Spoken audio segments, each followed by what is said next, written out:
15 अगस्त 1947।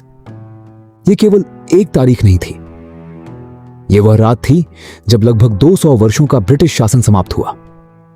करोड़ों भारतीयों ने पहली बार स्वयं को एक स्वतंत्र राष्ट्र का नागरिक महसूस किया। लेकिन यही रात मानव इतिहास की सबसे बड़ी त्रासदियों में से एक की भी गवाह बनी। दिल्ली में लोग आजादी का जश्न मना रहे थे, कोलकाता में महात्मा गांधी प्रार्थना कर रहे थे और पंजाब की सड़कों पर लाखों लोग अपना घर छोड़कर अनजान भविष्य की ओर चल पड़े थे। एक ही दौर में इतिहास ने 2 नए राष्ट्रों को जन्म दिया, लेकिन उसी समय उसने करोड़ों लोगों की जिंदगी हमेशा के लिए बदल दी।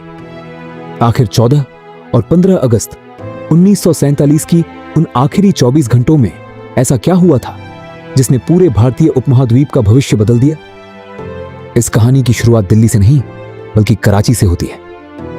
14 अगस्त 1947 की सुबह कराची। अरब सागर से आती हल्की हवा के बीच कराची का वातावरण पूरी तरह बदल चुका था। शहर की सरकारी इमारतों पर नया हरा सफेद झंडा दिखाई देने लगा था। सड़कों पर भीड़ थी। लोग एक नए देश के जन्म का इंतजार कर रहे थे। उसी दिन लॉर्ड लुई माउंटबेटन कराची पहुंचे। पाकिस्तान की संविधान सभा की ऐतिहासिक बैठक आयोजित हुई। सत्ता हस्तांतरण की औपचारिक प्रक्रिया पूरी हुई और मोहम्मद अली जिन्ना ने पाकिस्तान के पहले गवर्नर जनरल के रूप में अपना पद संभाला। लेकिन उनके शरीर के भीतर एक ऐसा राज छिपा था जिसके बारे में बहुत कम लोग जानते थे। जिन्ना कई वर्षों से तपेदिक यानी ट्यूबरक्लोसिस से पीड़ित थे। उन्होंने अपनी बीमारी को सार्वजनिक नहीं होने दिया क्योंकि उन्हें डर था कि यदि यह बात पहले सामने आ गई तो पाकिस्तान की स्थापना से जुड़ी राजनीतिक प्रक्रिया प्रभावित हो सकती है। एक नए राष्ट्र का जन्म हो चुका था, लेकिन उसी समय भारत के भविष्य का सबसे बड़ा निर्णय अब भी गोपनीय रखा गया था। नई दिल्ली में कुछ दिन पहले सर सिरिल रैडक्लिफ ने भारत और पाकिस्तान के बीच सीमा निर्धारित करने का अपना अंतिम मानचित्र ब्रिटिश प्रशासन को सौंप दिया था। रैडक्लिफ एक ब्रिटिश वकील थे जिन्हें भारत की सीमाएं तय करने की जिम्मेदारी दी गई थी, जबकि वे इससे पहले कभी भारत नहीं आए थे। उन्हें अत्यंत सीमित समय में पंजाब और बंगाल का विभाजन निर्धारित करना पड़ा। इसका परिणाम यह हुआ कि पंजाब और बंगाल के लाखों लोगों को 14 और 15 अगस्त के दौरान यह भी पता नहीं था कि उनका गांव भारत में रहेगा या पाकिस्तान में। यही अनिश्चितता आने वाले दिनों में भय, अफवाह और हिंसा को और बढ़ाने वाली थी। उधर दिल्ली पूरी तरह बदल चुकी थी। सरकारी इमारतों को सजाया जा रहा था, बाजारों में तिरंगे बिक रहे थे। लोग उस रात का इंतजार कर रहे थे क्योंकि कुछ ही घंटों बाद भारत स्वतंत्र होने वाला था। लेकिन इस उत्सव के पीछे एक गहरी बेचैनी भी छिपी थी। पंजाब और बंगाल से लगातार हिंसा की खबरें आ रही थीं। हजारों परिवार अपने घर छोड़ चुके थे। रेलगाड़ियां शरणार्थियों से भर रही थीं। भारत स्वतंत्र होने वाला था, लेकिन स्वतंत्रता की कीमत पहले ही चुकाई जाने लगी थी। 14 अगस्त की रात धीरे धीरे गहराने लगी। दिल्ली के कॉन्स्टिट्यूशन हॉल में संविधान सभा की ऐतिहासिक बैठक की तैयारियां पूरी हो चुकी थीं। कुछ ही घंटों बाद वह भाषण दिया जाने वाला था जिसे पूरी दुनिया ट्रिस्ट विद डेस्टिनी के नाम से याद करेगी। और ठीक उसी समय इतिहास की घड़ी एक ऐसे मोड़ पर पहुंच चुकी थी जहां से वापस लौटना अब संभव नहीं था।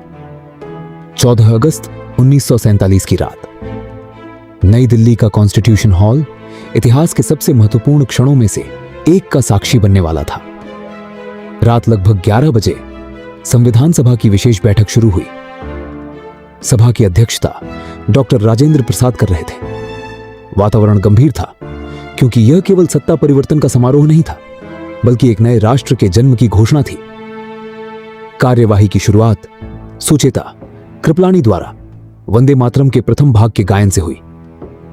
पूरे सभागार में गहरा सन्नाटा छा गया। उपस्थित हर व्यक्ति जानता था कि वह एक ऐसे पल का गवाह बनने जा रहा है जिसे आने वाली पीढ़ियां सदियों तक याद रखेंगी। कुछ देर बाद जवाहरलाल नेहरू बोलने के लिए खड़े हुए। उन्होंने अपना ऐतिहासिक भाषण शुरू किया जिसे आज पूरी दुनिया ट्रिस्ट विद डेस्टिनी के नाम से जानती है। उन्होंने कहा, बहुत वर्ष पहले हमने नियति के साथ एक वादा किया था और अब समय आ गया है कि हम उस वादे को पूरा करें।